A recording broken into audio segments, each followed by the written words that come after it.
자, 두 번째 이슈로 넘어가 보겠습니다. 원구성 관련해서 뭐 22대 국회 전반기 원구성이 이제 완성이 됐습니다. 아마 국민의힘 7개 상임위를 받기로 네. 했죠. 그렇습니다. 그리고 추경호 원내대표는 이제 사의를 표했습니다. 왜 그런 결정을 했다고 생각하세요? 지금 뭐 그래서 런경호라는 얘기도 나오고 있던데 뭐 사실 이 결정을 하게 된 거는 용산에서 까이지 않았을까요? 왜냐면은 너무 처참하게 발렸잖아요. 그리고 나서 다른 앞으로 또 남아있는 다른 상임위에서도 중요한 거 많았잖아요. 전세 사기 그렇죠. 쪽이라든지 노란봉투법이라든지 지금 다른 데에서도 입법청문회에 대한 민주당의 그 성과 그리고 당원들과 국민들의 효능감 이게 또 연결이 됐기 때문에 줄줄이 또 이제 안 나올 수가 없는 상황이 된 상황에서 이제 국힘이 오늘처럼 저렇게 깽판을 치라고 좀 방향을 바꾼 게 아닌가. 용산에서 아무튼 허락을 하지 않았다면 절대 저렇게 할 수 없었겠죠. 그래서 저렇게 해놓고 이제 웃겼던 건 국힘 3선들이 또 모여가지고 우리는 동의할 수 없다라고 했는데 오늘 아침에 이제 보니까 나는 이거 할 생각 없다. 추경호 씨 이런 입장이라는데 아무튼 어떻게 되든지 누가 원내대표가 되든 간에 정말 우스워질 것 같습니다. 그러니까. 네, 뭐 하여튼 지난주 있었던 이 입법청문회가 큰 역할을 한 것 같아요. 딱 봤을 때, 큰일 났다. 큰일 났다. 방어 안 하니까 이렇게 되는구나. 참이 깨지는구나 생각이 들었던 것이고, 그래 또 하나는 오늘 제가 김현정 민주당 의원하고 인터뷰도 했지만은, 김현정 의원이 정무위 정무위 소속이죠. 정무위에서 준비하고 있는 게 김건희 그 명품백 관련해가지고 또 이것도 이제 입법청문회 특검법 권익위 관련해서 청문회를 한다라고 했어요. 김건희 청문회 한다고 했어요. 그러면은 만약에 7개를 안 가져와서 상임위원장 정무위가 민주당 갔을 때 어떻게 되겠습니까? 그렇죠. 김건희 청문회 증인 출석하라 이렇게 요구를 할 거고 그러겠죠. 증인 출석 안 하면 어떻게 돼요? 강제로. 법대로.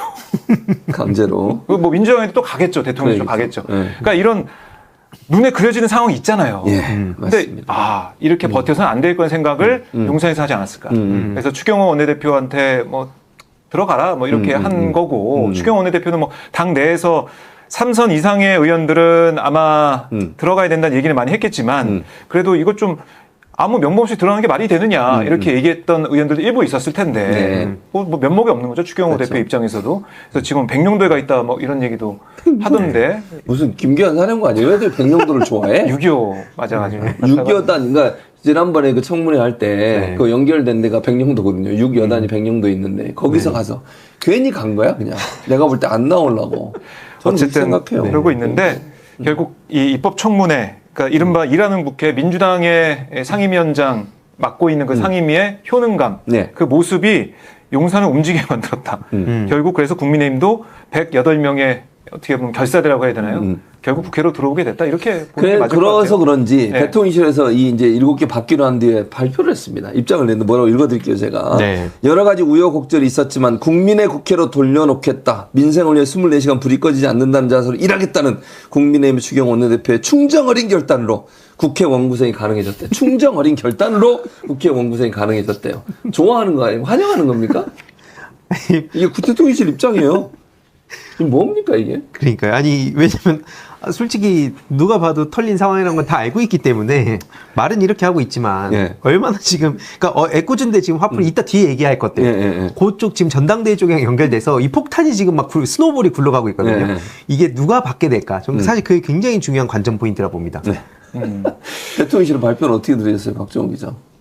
충정 어린 결단이래요. 충정 어린 결단. 아니 누구 때문에 안 들어갔는데 누구 때문에 못 들어갔는데 국민의힘 의원들은 얼마나 답답할까요? 그러니까 왜냐하면 아직 본회의장 대비도 못한 것이고 오늘 뭐 상임위 대비한 의원들이 있겠지만 얼마나 이 지역구 유권자한테 얼마나 면목이 없겠습니까? 일하겠다고 했는데 일 못하고 있는 이런 상황들 이거 국회 상임위 아니면 본회의 활동 못하고 있는 이런 모습들이 지역에서는 마이너스가 될 수밖에 없거든요. 그리고 21대 국회 때 해봤잖아요.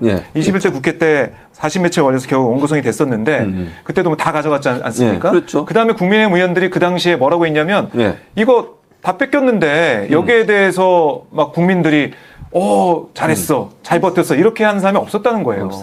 들어가서 싸워야 되는 게 아니라 이런 얘기를 많이 했다는 겁니다. 그 당시에도. 그래서 지금 똑같은 상황이 반복되다 보니까 얼마나 허탈하겠습니까? 이거고. 그리고 오늘 국민의힘 의원들 법사위에 이제 들어왔더라고요. 들어왔죠. 봤는데 정청래 위원장과 법사위원들, 국민의힘 의원들 간의 이 말싸움, 설전. 재밌었습니다. 재밌었습니다. 네. 밀리지 않죠? 네, 재밌었습니다. 정청래 위원장이 밀리지 않죠. 그렇죠. 코미디 한 편이 펼쳐졌는데 못 보신 분들은 오마이 TV 가면 영상이 다 올라와 있습니다. 이렇게 자기 회사 영화를 하지 않습니까? 깨알 양평땅처럼 딱 꺾네요. 그렇죠. 싹 집어버렸어요. 바로 꺾어버리고. 네. 보시면 됩니다. 재밌습니다. 아 근데 진짜 너무 웃기네. 뭐 공부는 내가 더 잘했어. 이런 것만 남아 있잖아요. 지금 들어와가지고 야심차게 들어와갖고 지금 보여주는 게 그런 거라 조롱만 나눠오고 있습니다. 아 그러니까 이 막 누구죠? 박영수 의원인가? 네.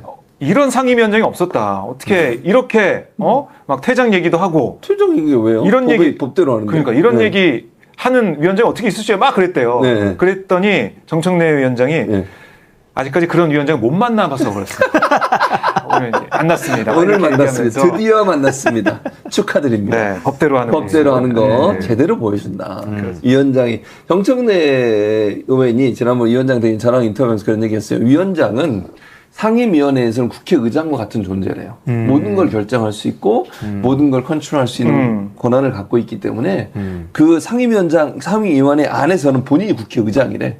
회장도 시킬 수 있고 그 정도 능력이 있는데 그걸 잘 활용을 안 해왔대요. 그래서 본인이 이제 대면하겠다고 그렇게 약속했는데 진짜 하더라고요. 회장도 그때 시키겠다고 그랬거든요. 실제 하더라고. 깜짝 놀랐습니다. 그러니까요. 회장 시키는 거 보고. 그러니까 이게 다 할 수 있는 있는 법의 거죠. 테두리 안에서 하는 거 있는데 그렇죠. 다 놀란 거죠. 그렇게 할 줄은 꿈에도 몰랐겠지. 그러니까 이러고 보면은 김도우 법사위원장보다 더 잘하죠. 일을 나올 것 같아요. 그리고 이게 뭐 막 화도 내지 않아 보면 상당히 뭐라 그러죠? 유연하게 하는 듯 하면서 매기는 이런 그런 느낌이잖아요. 우회해서. 그러니까요. 코믹하기도 하고 재밌기도 하고 이런 느낌이에요. 정청래 위원장. 어떻게 보십니까, 박정우 기자? 저 재밌게 보고 있는데 오늘도 이 송석준 의원이 국민의힘 이제 간사의 법사위 간사가 원래는 존경하는 뭐 이 정청래 위원장, 그렇게 얘기 안 되죠. 원래 의원님들 뭐 이렇게 얘기하는데 존경하고픈 정청래 위원장님 이렇게 뭐 하는 거예요 지금 장난쳐요? 그러니까 뭐라 그랬어 정청래 위원장이 매기는 거냐고 매기는 거냐고 이런 식으로 얘기를 하던데 매기는 그러니까 존경하지도 않으면서 하는 척 그러니까 17대 때 그런 일이 있었어요.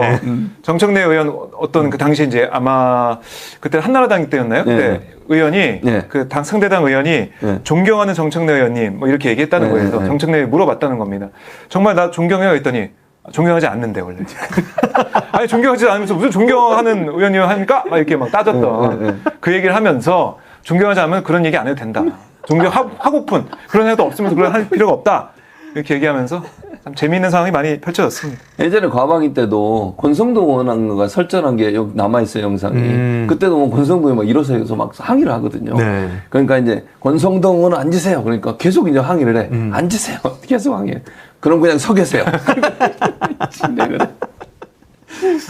그러니까 이게 중요한 게 이렇게까지 할 수 있었다는 거를 보였다는 게 그렇죠. 그럼 이제 다른 상임위원장들도 특히 그렇죠, 민주당 이제. 상임위원장들도 의식을 할 수밖에 없잖아요. 당연하죠. 특히 과방위도 최민희 의원이 이 법사위에 가려져서 그렇지 김홍일 방통위원장 엄청 혼났거든요. 맞아요. 방송통신 특히 아마 공감 많이 하시겠지만 방송통신에 지대한 관심이 있었냐? 이거 물으니까 그냥 얼굴만 붉히고 답도 못했잖아요.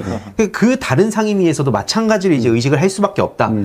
그걸 두려워하니까 국힘에서는 처음에 이제 다른 방향을 짰다가 소위 진짜 아까 말씀드렸지만 정말 말 그대로 털린 상황이라서 일단 들어왔는데 앞으로가 이제 진짜 곤욕을 치르게 될 거라 봅니다. 그렇죠. 그리고 오늘 제가 인상 깊었던 게 국민의힘 의원들이 인사만 하면서 제일 많이 강조한 게 대화, 뭐 타협, 존중 이런 얘기를 했습니다.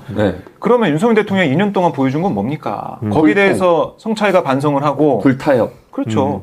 아니 존중했으면은 14번 거부권 행사가 됐겠어요. 안 하죠. 거기에 대한 반성과 성찰이 있어야지. 그것도 안 하고 그냥 다짜고짜 민주당 상임위원장 찾아와가지고 그 앞에 서가지고 왜 이렇게 위원장은 상대당 의원들을 존중하지 않습니까? 이렇게 얘기하면 말이 안 되죠. 앞뒤가 안 맞는 겁니다. 반사. 알겠습니다.